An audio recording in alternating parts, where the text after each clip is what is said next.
Now you talk about terror. What about for me? I've been terrorized all my day. All my day.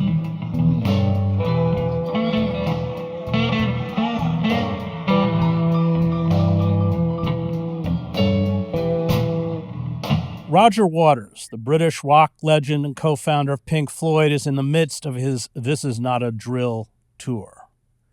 In his concerts, he weds his musical genius to the most pressing social issues of our day, including permanent war, police violence, the crimes of Israeli occupation against the Palestinians, including the killing of the Palestinian journalist Shireen Abu Akleh and the imprisonment of Julian Assange.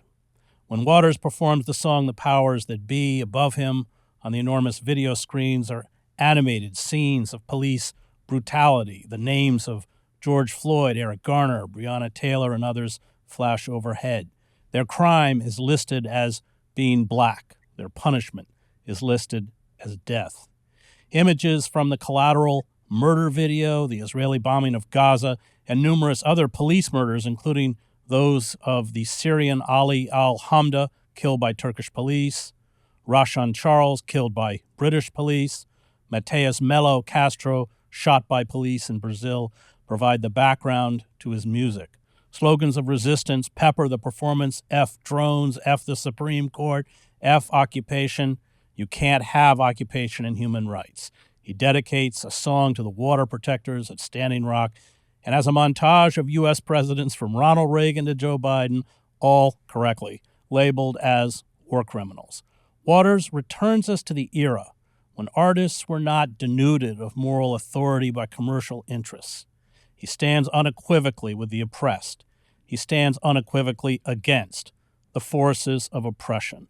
Like Victor Jara, Mercedes Sosa, or Woody Guthrie of another era, he reminds us of who we must fight for and who we must fight against. Joining me to discuss his music and his tour, This Is Not a Drill tour, is Roger Waters. It's a remarkable tour, and but we're going to, before we close, you can give us the upcoming dates. You have such a longevity. I mean, you started Pink Floyd, and it's kind of very poignant. You, in the concert, go back and talk about the co-founder of Pink Floyd, Sid, and the first concert I think you went to in London, and where you saw the Rolling Stones. But for me, you returned in that concert rock to its subversive origins. Was that your intent? No, it was not my intent. What was my intent? I don't know. We were supposed to start this show in 2020. So we had prepared a show of sorts. Well, they're actually similar, with the similar intentions to expose the machinations of the powers that be and how murderous they are and so on and so forth, all the stuff that you see in the show. And then COVID hit and we had to cancel in 2020, and we tried it again in 21 and we had to cancel again and blah, blah, blah. And we eventually got on the road in 22. In the meantime, I had written a couple of new songs, maybe 3 new songs during COVID. And one of them is fundamentally important. It's called The Bar. Yeah. I know you've seen a stick of the shows, so you're aware of what it is. But The Bar is a very long song that I wrote sometime last year in 2021. And it is based upon a concept that I developed, that we all carry within us the potential to go to the bar, have a drink, and talk to people, talk to our friends, meet and talk to but also talk to strangers, also talk to people who don't agree with us about things.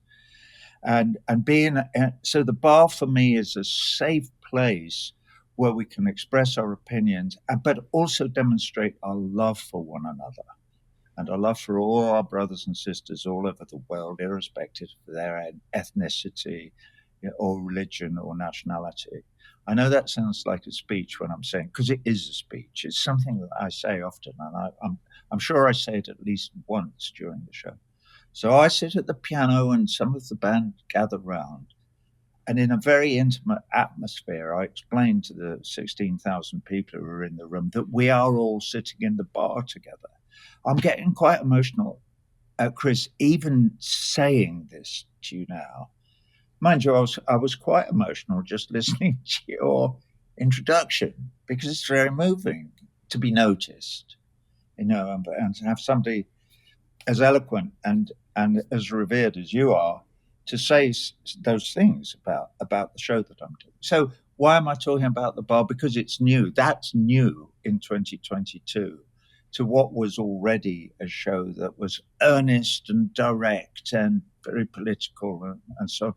But it's what's happened now, and why I'm so excited about doing this work now, is that by including bits, and we just do small bits of that song, by including bits of that song now, it is an invitation to every single one of those 16,000 people to be in the bar, not just with me, but with each other and with everybody else who feels a kinship to the human race, a closer kinship to the human race than they do to profit, for instance, or any one of any number of dogmas in different camps all around the world where people are extreme and have been subverted, if you like, from their potential to be human and to love one another and look after one another.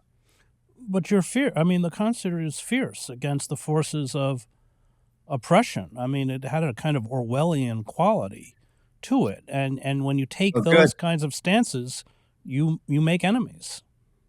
Yeah, yes, I do. And I often wonder, how thick the dossier is in the FBI and the CIA, because I bet it's quite thick. And I know from experience that occasionally, I'm talking about the USA now, particularly because I live in the USA, and so I have to have I'm sort of constantly reapplying for an O1 visa, which is my permit to work, my permit to stay, to be resident in the United States. And the last time I went to get it renewed was in the American Embassy in London a few years ago. And I had somebody else who was with me. I probably shouldn't be telling you this, but frankly, I couldn't give a damn, And he's a guy who works for me, and he's worked for me for many years. So I have an O1 visa, which is visas they give to people who are unique in some way. Nobody can do what I do because I'm me. And only I have my body of work. And it applies to actors and musicians and all kinds of people. And then people who work for people like me get O2 visas, which are attached, if you like, to that. Well, we went in together. Chubba, my friend Chubba, who's worked for me for 20 years. And I was 591 and he was 592 on the list, right? So suddenly he got called in, 592, and they gave him his O2 visa. And he was done. And I sat there for another 2.5 hours, even though I was the number before him. So I thought, oh my goodness, they're in a room having a meeting, right, trying to decide whether to let me back into the United States or not. And they did, and I'm happy that they did. But who knows next time? It's very difficult to know which way they're going to jump. And they must do the sums about, is this to our advantage or not? And you have to believe that the neocons, the powers that be, who run the United States and completely control all the politicians and the government, and we know that's just a charade. There's really no difference between any of the politicians. Because as we know, government can be purchased in the United States. That's what Citizens United is, which is only about 10 years old as far as I remember. But you can purchase the election, which is weird that they would call themselves a democracy, and yet government is for sale to the highest bidder. So, what am I trying to say? I don't know. I've sort of run off the rails. Well, but it's important. So I spoke in Florence. It was at the time a communist government. They invited me to speak to all graduating high school students. There were 10,000 of them in an auditorium. When I came back to Newark, the same experience I'm a U.S. citizen with a valid U.S. passport. They put me in a room for 2 hours, told me nothing.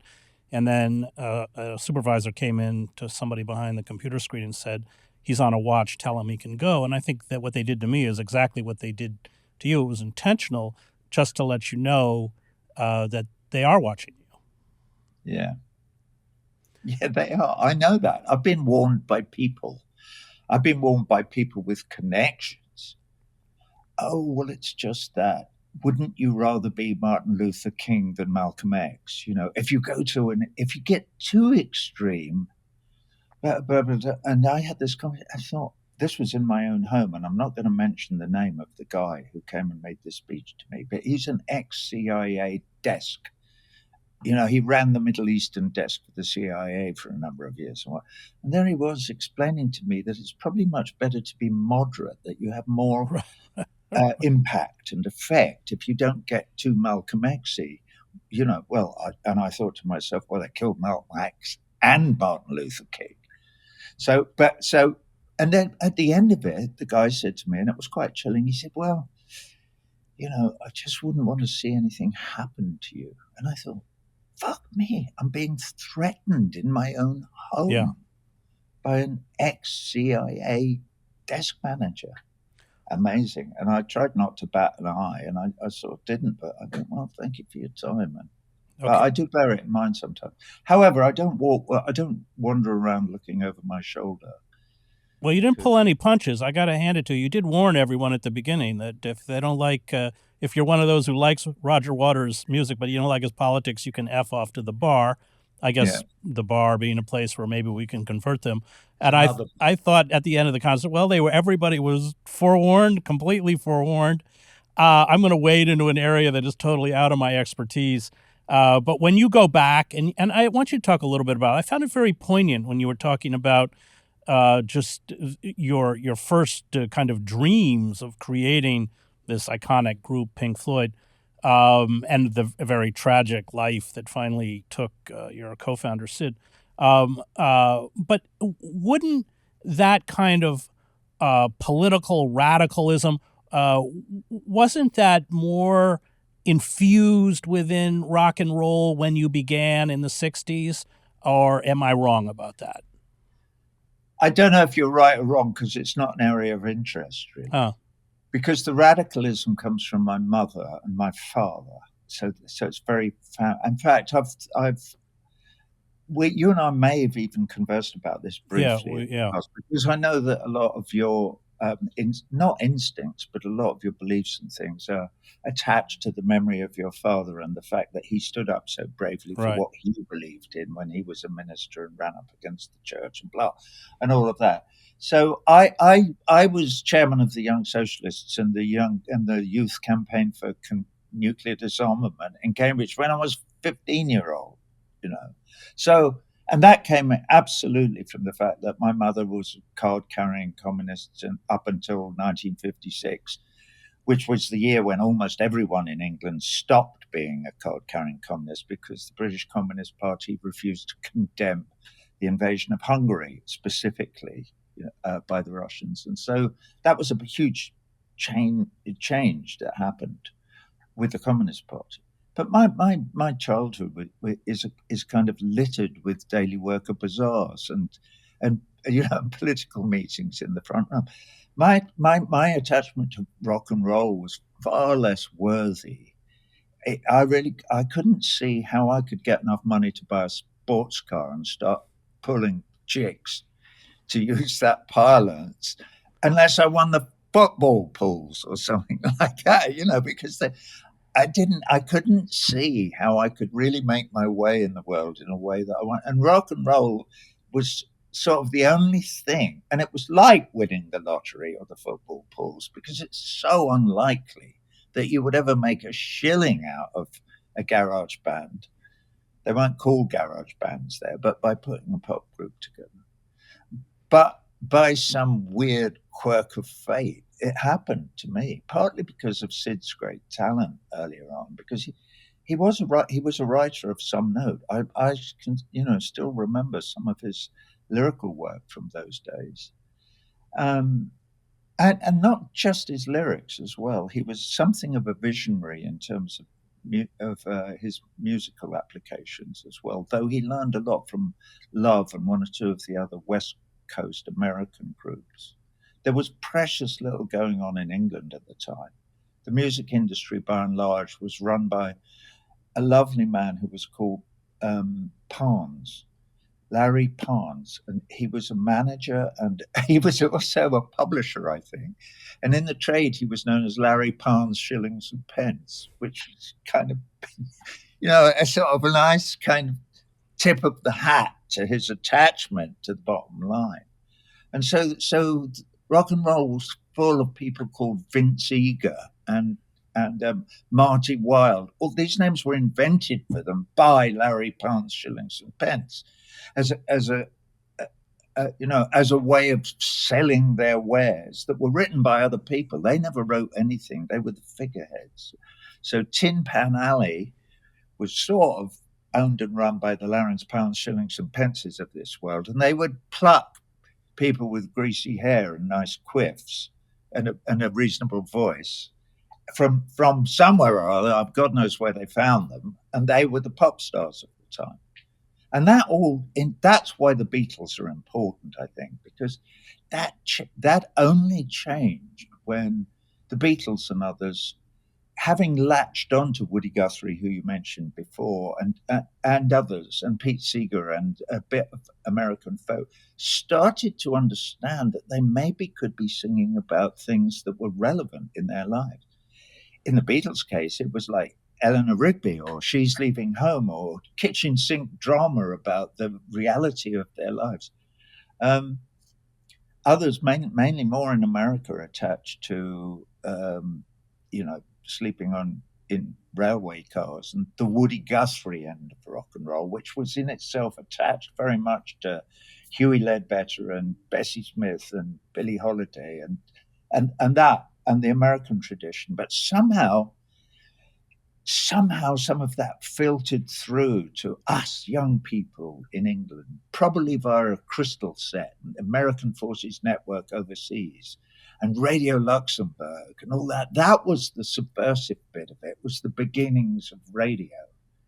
For me, anyway. Although it wasn't just the music. I mean, the reason I mentioned Victor Hara, Mercedes Sosa, and Woody Guthrie is because they use their artistic talent, as I think you do, as a frontal assault. I mean, Victor Hara was murdered. Mercedes Sosa was exiled. Woody Guthrie was all but internally exiled.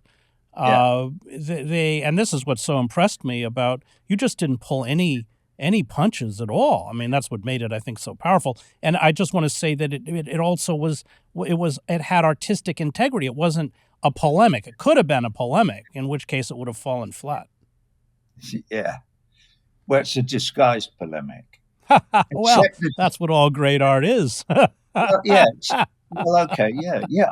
I believe you to be right. You're exactly right. I could name English artists who are very, very earnest and, and convinced and really laudable because of what they do. I can't not mention Billy Bragg, who's a name from from the English past of the thing, but it's like so earnest and so direct that it's no longer poetic or really very interesting in a way. So it's to circumvent that, but to circumvent it is not a subterfuge. It's not an intellectual process.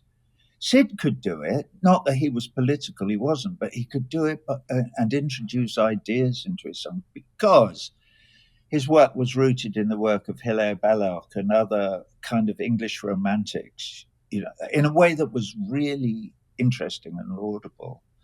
But my circumvention of it only has to do with the fact that even talking to you now, I'm capable of welling up and becoming overcome emotionally by not my situation really, but the situation that I see my brothers and sisters in, and I cannot not respond to it.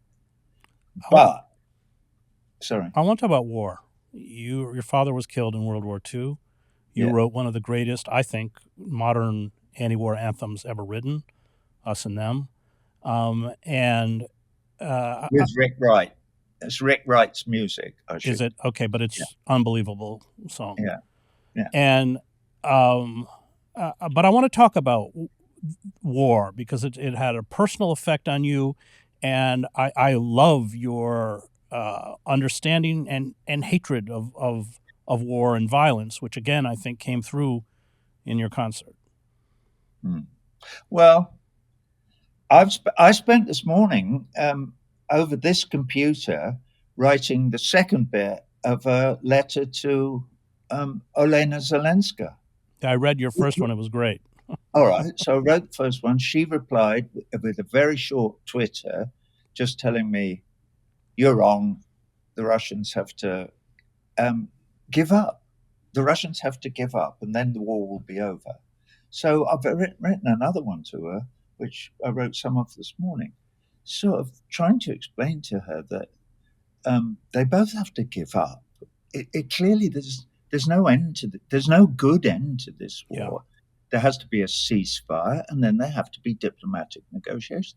And in the letter, I've written all the stuff about how weird is it that all the propaganda is going on, the waving of the blue and yellow flags, and the pouring of arms and weapons into the Ukraine, at the cost, obviously, mainly of young Ukrainian men and women who are being slaughtered because they're cannon fodder. And certainly the United States government couldn't care less about them and is totally disinterested in the Ukraine. All it wants is to further its geopolitical ends. And we know this, but those of us who care about people think, oh my God, this is horrific. How can we stop this war? Well, obviously, you have to talk to Vladimir Putin, who is the new Hitler. You can't even talk to him. But what's different, and we're heading towards Ukraine being the new Cuba, we're having another Cuban Missile Crisis right now in Eastern Europe, like we had in 1962. But two things were different we don't know. One thing was certainly different. And what was that?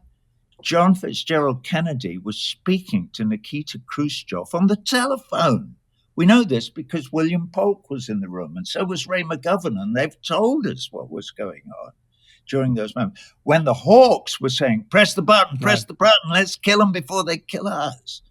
And to his eternal credit, JFK went, whoa, hold on. And he listened to wiser voices, and he spoke to Khrushchev, and they figured it out.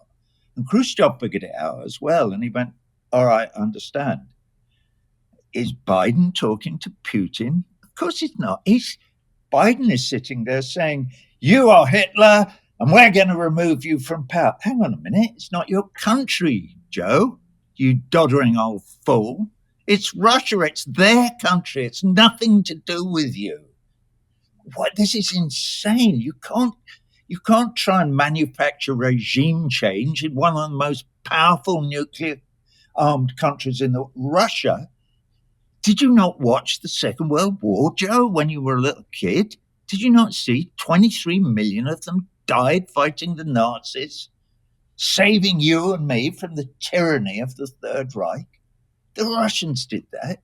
You think they're going to take any notice of you telling them that they've got to get a new leader? You are uniting the Russian people behind Vladimir Putin. What you think of him is irrelevant. And it's crazy. You can't have the president of a great, great country like the United States poking another world leader in the eye with a bloody sharp stick. It's insane that they've allowed foreign policy. I read John Pilger's piece last week, where he talks about Harold Pinter talking about American foreign policy. Yeah, this is in his Nobel Prize speech. Exactly. Yeah, it's brilliant. Brilliant. What does he say? Yeah, he says American foreign policy is like it's like a bully in the schoolyard. You say, you do as we say, or we're going to kick your teeth in. That's American foreign policy. What? How crude and debilitating and disgusting and old-fashioned. What are you living in the 9th century? What is wrong with you? What's wrong with them, of course, is that they picked up from Irving Kristol and, and those early neocons and something of the new American century, that they could be the unipolar power and that they can rule the world. Well, Nobody's explained to them. we're all in trouble when Henry Kissinger is the voice of reason, which he is, and you got in a lot of trouble on CNN. I don't know if I watched the whole thing, but you were not saying anything different than Kissinger had said, which is that they should give land for peace, the war has to end. And because whatever you think about Kissinger, and of course I think he's a war criminal, along with all those presidents you listed at your concert, he certainly understands geopolitics, and he understands the danger, and as I think you just laid out, of the Ukraine policy. Yeah. So that's what we do all day. You do it as well. This is what we do. We the people who represent the we the people, who somewhere understand that we have to figure out a method of collaborating with one another that might, at the end of the day, save this beautiful planet that we all call home. Because they, the powers that be, the neocons, the profit mongers, the war machine, are working as hard as they can to destroy it as fast as they can, including possibly with nuclear war. And I mean, one I sort of, am I loath to go into this arena? Probably. The evangelical Christian right I'm sure it's a worry to you as well. The idea of the rapture and how attractive that is to some people is deeply, deeply distressing, obviously, to anybody who's even thinking about the questions that we're talking about now, because they push us all in the, Well, it's a kind of yearning for apocalyptic violence. I mean, you look at the End Times series, and I wrote a book on it, American Fascists, the Christian Right and the War in America. I was trying to reach out to them. I want to go back. So I have to ask you this. I've always wanted to ask a great musician and a great writer this. So those of us who write look at language as a form of music and having a rhythm, if you're a good writer, and you're a great writer. But you wed your lyrics to music, and which I, of course, am incapable of doing. And I'm wondering how that's different from just writing. Here's a poem that I wrote when I first read Cormac McCarthy's great novel, All the Pretty Horses. I've read all his novels many times, but that particular, there is a magic in some books that sucks a man into connections with the spirits hard to touch that join him to his kind. A man will eke the reading out, guarded like a canteen in the desert heat, but sometimes needs must drink, and then the final drop falls sweet. The last page turns, the end. It's a very short poem about everybody who loves prose or poetry, but prose I'm really talking about. There's that last 10 pages of a book where you keep putting it down on the bedside table because you do not want it to end. It's so musical. It's a bit like And a River Runs Through It. Those last few pages. The last paragraph of A River Runs Through It and the last paragraph of The Dead by James Joyce. Exactly. But you go to another level. So you're a writer, obviously a very gifted writer, but that writing doesn't stand alone. It becomes fused with music. And that's a mystery to me, that process. Well, I'm happy to say that it does stand alone now because I've written a memoir and it's great. I love it. And and it's another COVID thing because before COVID, I had no idea that I could write prose. Oh, really? Yeah. I had no funny. idea. I knew I could write songs a bit, but prose. And I sat down one day and wrote like 10,000 words or something and thought, wow, I can do this. This is cool. And it's one of the great joys of my life now. I love to write. Patti Smith just did that with Just Kids. Beautiful book. Yeah, she did. Yeah. Beautiful book. Yeah, it was beautiful. But I want to go back to that. I mean, when you write, the words are not standing alone when you're writing lyrics. What's the mental process of wedding those words to music? Do they play off of each other? Do you write to the music? How does it work? It's different. So I either work with the guitar or with the piano. At the piano, though I hardly play the piano. In fact, these shows are the first time I've ever played the piano. Because the bar, I think you're playing the piano, right? Yeah. Yeah, I'm playing the piano in the bar. So with the bar, for instance, it was. I think I was just fiddling around in B flat, B flat and E flat and an F and probably just the faintest glimmer of an idea. Probably the first line. Does everybody in the bar feel pain? No. Lord knows I do. No, that's the second voice or the third verse. Yeah, sure they do. I guess we'll feel pretty much the same. Kind of wore out by this crazy fucking zoo, We what is it? We sold the family farm for snake oil, bought into the carpetbagger's lies.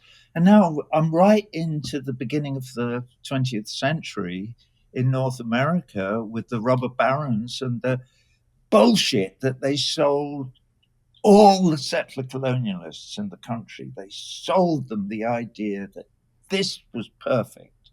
And it sort of was. They had slaves, so they could make fortunes without doing any work. And then they decided to murder all the indigenous people, and it was lovely, and steal everything and spend it on themselves. And it's great. It's brilliant if you don't have to internalize the terrible damage that you do yourself when you commit genocide on another people.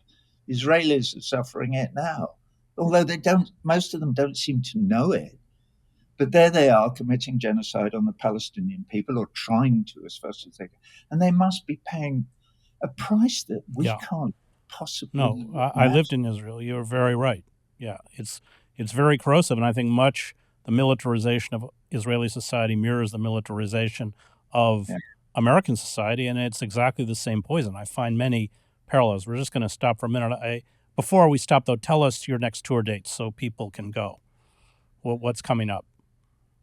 If I could tell you that, I would. So tell us your website where they can get it. I just want to, so before we close, I found that very moving. This Is Not a Drill was a response to loss, to I think it's Sid's death, right? Yeah. When we lose someone that we really love, it serves to remind us that this is not a drill. Somebody else, a friend of mine who died, and Donald Hall, who was great poet. Yeah. And I became a friend of his very late in his life. We only knew each other for like the last 2 years of his life, but I was very close to Donald, and we used to talk. And what was I trying to say? About loss. I wrote after he died. I wrote his assistant, who's called Candle, a letter, and I think in it I said we only get one chance. That's what I mean by this is not. We get one chance, so it behooves us, if we have the opportunity, to walk the path that we choose with grace and love and I can't remember exactly the words which Donald Hall did. Yeah, and so if we're lucky enough to figure out that is what brings joy to our life, is to walk the path with grace. We are lucky men and women who discover that early enough, and discover that getting another phone or car or being a billionaire is not going to buy. You can't buy joy. No. But I said to Kendall, Donald Hall walked the path of his life with such grace and courage, and because his wife, Jane Kenyon, also a great poet, by the way, also a great poet, died tragically. And Donald Hall and I shared a journey together, which is part of what brought us together, because he wrote a book called Essays After 80, and one of the books was called There Is Only One Road, and it was about him and his first wife, whose name I will remember in a minute, begins with K as well, but it doesn't matter. They went in a Morris Minor to Athens it was just before I went, 1959, I think, something like that. So they left Vienna and drove down through Yugoslavia and whatever. And when they were going through Yugoslavia, they stopped, and there was a bloke by the road who miraculously spoke English. And they said, "Is this the road to Zagreb?" And he looked at them slightly pityingly and said, "There is only one road in Yugoslavia," which is great. And that was the and then he talks about the rest of their journey, and they go and is she called Kirby? It doesn't matter. Anyway, 20 years later, when they've split up and the marriage is over and been over, she gets cancer, and Donald goes and lives with her for the 6 months it takes her to die. All right. Which is very moving in a kind of different way. But at the end of his story, he comes back to the beginning, and she's died. Kirby, her name's Kirby. And he says, "There is only one road." All right, we're going to stop there. This is not a drill. I want to thank the Real News Network, its production team, Cameron Granadino, Adam Coley, Dwayne Gladden, and Kayla Rivera. You can find me at chrishedges.substack.com.